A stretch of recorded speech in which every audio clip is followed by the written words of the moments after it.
Okay, good evening, everybody. Just wanted to shoot a quick video. Actually, two videos we're going to shoot and post tonight. And my original intention was to post the second one I'm going to shoot after this. That one's that one talks about an issue you're going to run into as far as fitting the tub onto your cab on these AMT 600s and 900 kits. It's a good watch. It's quick. It gets straight to the point, and the fix is easy, and your cab's going to come out $1 million better. Check that out. But this question here is for anyone who is interested or wants to participate or pitch in or point stuff out or critiques or advice. It's fine. But mainly, Tom, I wanted to shoot this your way. Tom Cline is YouTube's resident expert in all things mechanical, and he's actually a pretty darn good guy. And I kid him here, but Tom, this is what I got. So obviously I took apart all the spring mechanisms because I am going to use them. Those were just experiments. So I cleaned them up. I cleaned up the parts, the springs, all the excess solder. I'll show you that right now. But we got the cab to spring forward. That was great. That worked out fantastic here on our live crash and burn here the other day. And the cab comes down perfectly. We're just going to come up with an actual working latching mechanism or latch mechanism that will lock the cab in place. And next time you come by, you move a lever and it'll pop back open. This is what I came up with, Tom. Just check it out. Let me know what you think. And like always, whatever you got to say, I'm all ears, sir. The AMT latch mechanism components are made out of styrene. It's these two hooks here, which will go back here in back of the cab. And then this big giant, I guess I would call it a lifting bar, which also latches onto the cab like kind of right here, diagonal. So the big lifting bar goes like about right here, and those two little ones go down here. What I gathered on this video I'm going to show with you guys right now is the big latch one kind of pops the cab upwards or off of from where it was sitting, but it's still latched onto the frame member there, and these two little levers down here actually actuate the lever spring to pull it back so the cab can release and move forward. So we're going to try and mimic that the best I can. We're going to make these two levers that release the sprung levers that release the actual latch mechanism. We're going to make these out of brass. We're going to make one of these at least working. To do two would be way beyond crazy. And I'll attach it to some sort of spring. The lifting bar, I guess I'm going to have there just for looks. It'll be non-working, just static. This will be the actual working part. So what I came up with, Tom, if you can bear with me, let's watch this video real quick.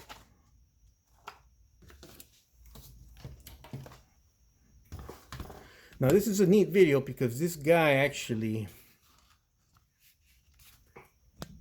let's make sure we're watching this carefully.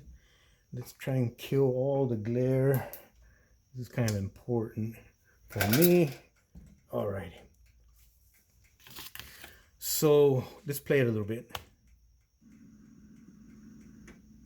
So right there, he released that, well, it's going to be static lifting bar. I'm calling it a lifting bar just for sake, speed this up. We're going to make mine obviously static. Here, right here, he presses down on it or up on it. It kind of releases the cab. And then these final pull levers, which we showed you of the AMT product, which I'm going to make out of brass, actually move the latching mechanism, just like the hood on a car. Older cars, the ones that had hoods that popped up and stayed up by themselves. These bars here kind of pull that latch mechanism back, and it allows the cab to go forward. Watch. You guys saw that real quick? This big bar lifts the cab up off of where it's seated. And these two bars actually are sprung, and they release the latching mechanism so the guy can lift the cab up. And it's all done by hand, including the lifting of the cab up, which I'm sure is assisted by the two big giant springs that we modeled here the other day, and sit in the real truck, kind of like deep in here. And you'll see him right now when he opens the cab. Let's watch that again. He pulls either up or down on this big lifting lever, and then he releases the latch with these sprung levers here. See? And it's exactly what you would find on American sedans, American passenger cars back in the 50s, 60s, 70s through the 80s, is these giant kind of like hooked bars like this. That's exactly what my dad had in his Mercury. My mom still has it in her Monte Carlo. My dad had it in his Oldsmobile. This was very common once upon a time in this country back in the day, as you kids refer to it. Obviously now you got to prop up the little bar and all that other bunch of freaking crap that kind of took 2 steps backwards. But anyways, so I have this cross member part. I don't have it on the table now. It probably fell off the bench here somewhere. It's on the floor. I'll find it. But we're going to drill those 2 hooked AMT pieces we're going to make out of metal. That's going to be them. They run through that cross member. There's a hole through there. So they drill holes through there and they run those bars right through there. And there's a spring mechanism right there. Right there.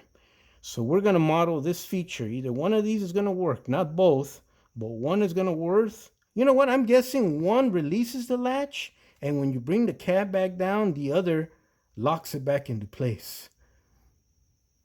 You know what? That's just a wild guess, but I'm going to guess that's why there's 2. But anyways, and that lifting bar is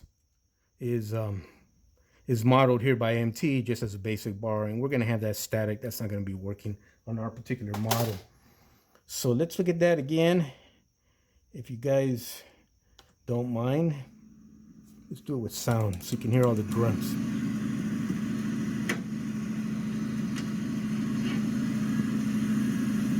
There's the 2 springs. One here, one over here where you can't see because the radiator blocks it. But you're going to see how the inner wheel wells, the radiator and everything kind of blocks the view of the springs. So you'll see them briefly on my model also, just as you see them briefly on the real deal. So I really wasn't too concerned as far as modeling accurately modeling where the springs sit and how they sit on both the bottom on the frame and the top on the body of the cab. As you were not going to see them, I just wanted to show the spring body and the sprung action of the spring opening and closing of the cab.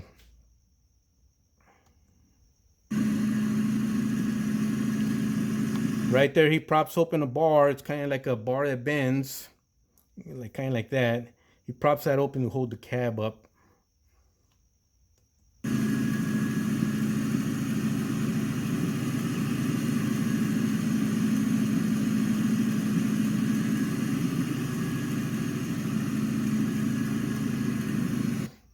So, pretty much, I'm going to show more videos of that particular, or I'm going to shoot more videos and include more videos of that guy's cab over his I think that's a C900 actually.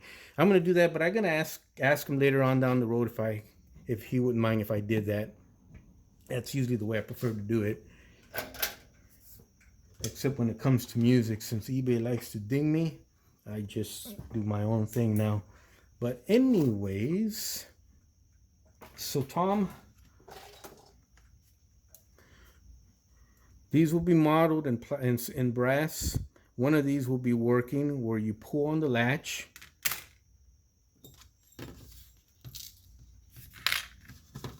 I did manage to find a couple little tiny springs. Those are working metal springs, so I'll either use this one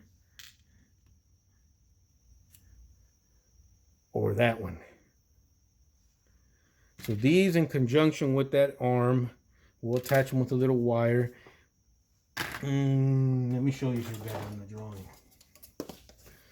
I'm gonna get a piece of brass and cut it down and shape it into some sort of latching mechanism like that.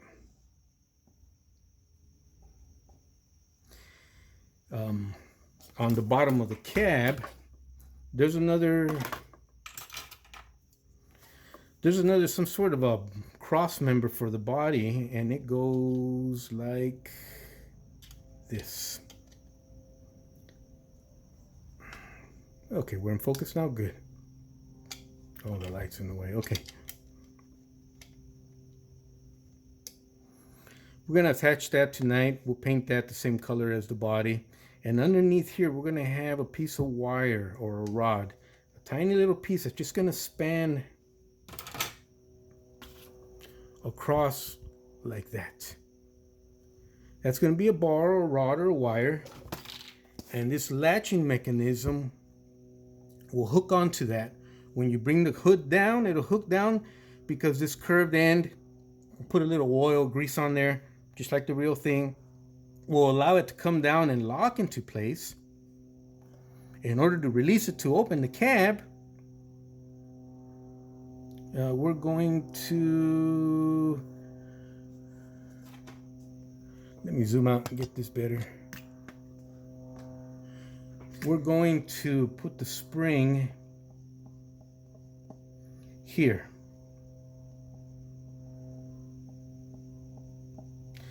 The little tiny springs I just showed you right now will be connected to this latch on this side and connected to the body on this side, always pulling the bottom part this way, so it's always going to be in a locked position. If you want to open your hood, you're going to have to pull on those bars I'm going to provide on this side. Remember, there's two of them. We're only going to model one to work.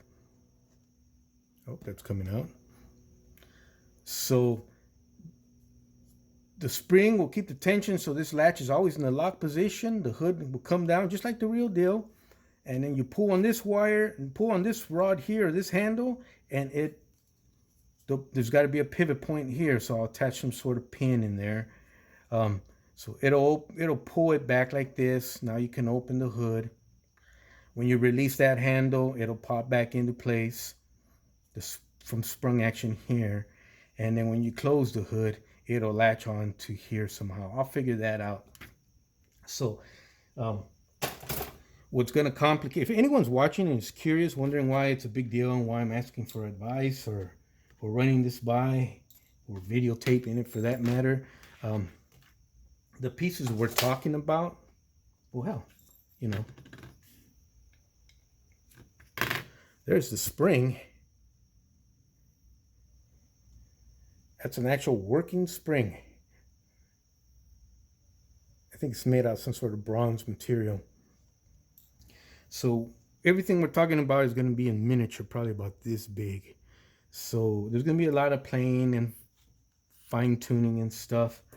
So that's why I'm shooting a video on it, and I'll shoot a video once it's done.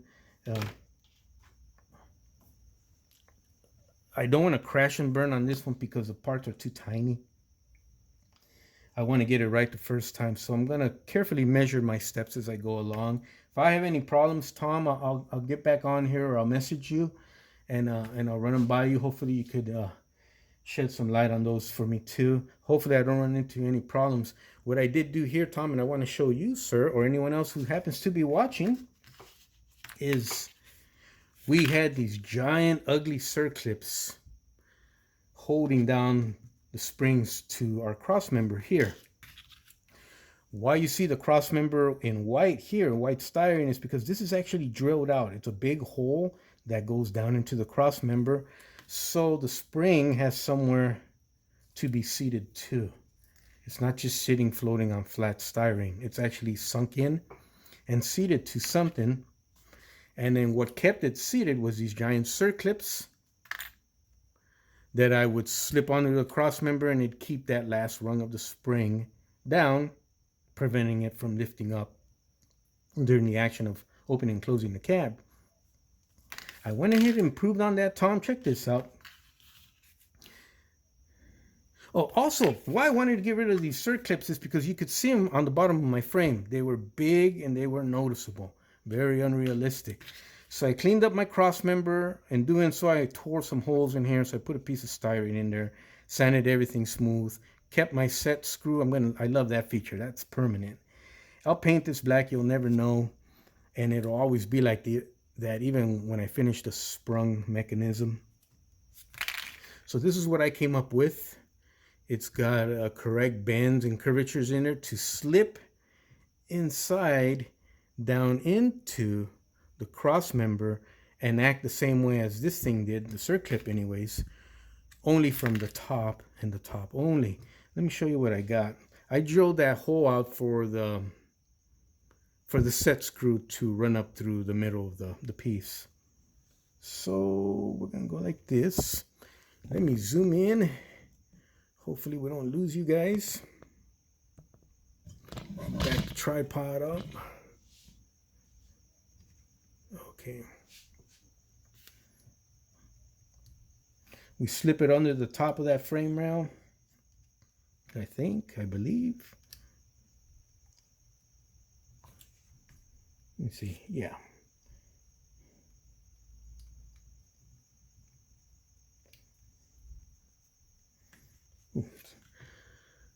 Okay, so basically it'll slip under that top part of the frame rail. Kind of spread the frame slightly here to slip it. Oh, cabrón. We'll get it. Hold on. We'll get it.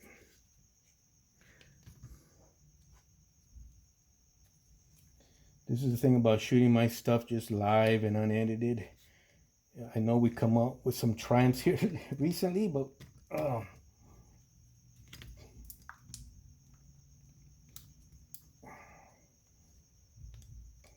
there we go. So it just snapped right in. Took a lot of force, but we got it.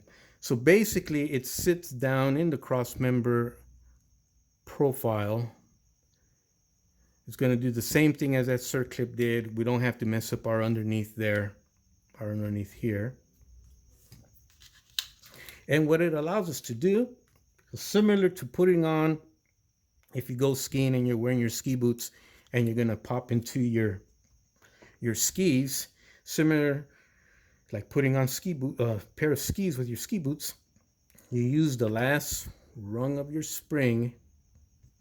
You slip it in that gap between the brass piece and the cross member. You pull it back to the desired position, and it ain't going nowhere.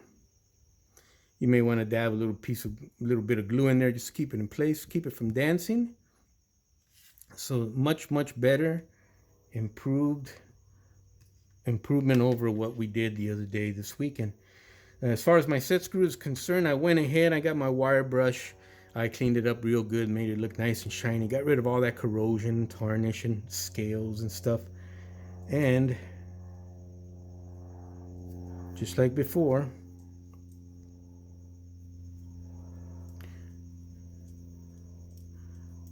this will be used to set the cab height to the correct level.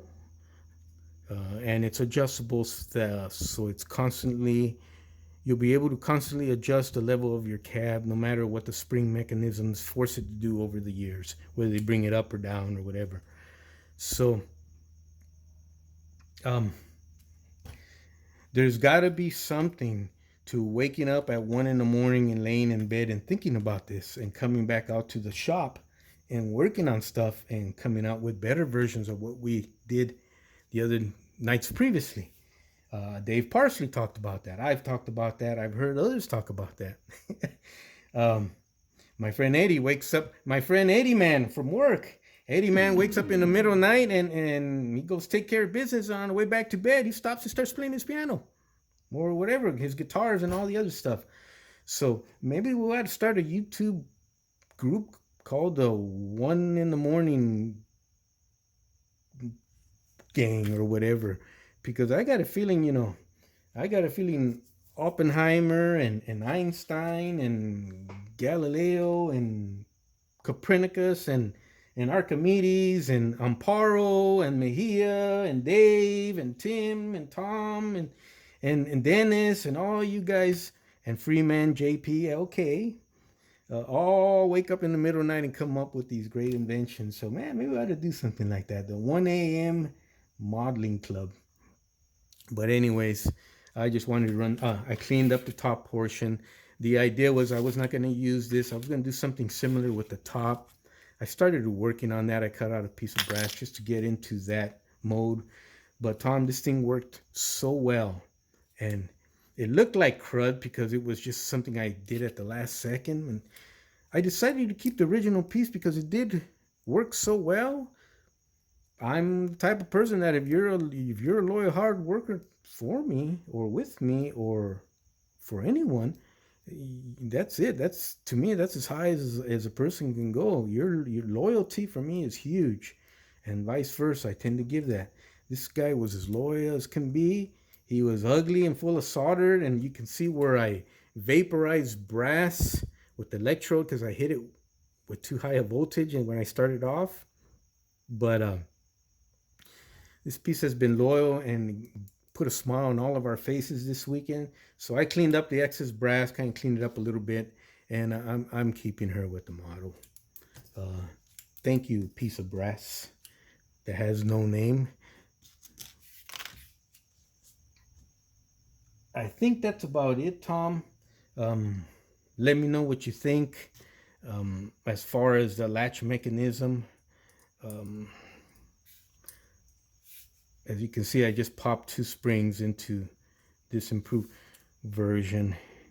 So anyone who's new to these new subscribers watching these videos and are saying, holy cow, what am I watching? Where's this guy coming with these wacky ideas? And who in the hell would follow him? Well, it's just basic. You come up with an idea, you bring it to fruition, you share, others share with you, and we all share at the end to see if the fruit of our labor is going to work as we envisioned or designed in our minds. And I think I've said it many times. I said it last video. This is our build. This is our build. I just happen to be the guy that's happens to be sitting here touching it and gluing all the parts on. But you new subscribers that kind of don't get that, or maybe you do get it, it's just kind of for fun for all of us.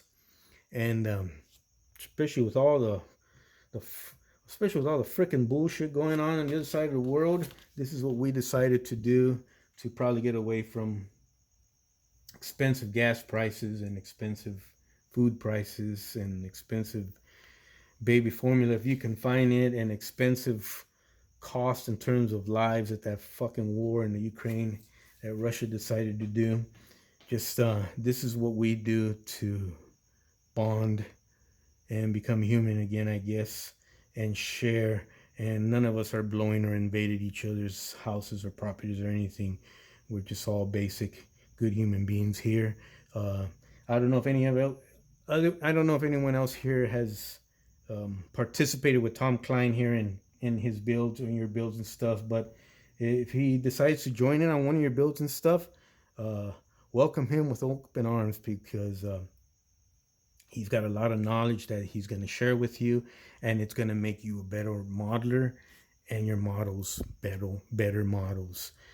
You guys take care. I got a part 2. Part 2 is for everybody. It's kind of important if you're going to build the AMT Ford C600 or the 900, or if you're going to do your own custom versions like the C700 or C800. There's a fellow out there who, out of the AMT kit, built a highway line striper or painter, and it's about this long. It's got all the mechanisms on it.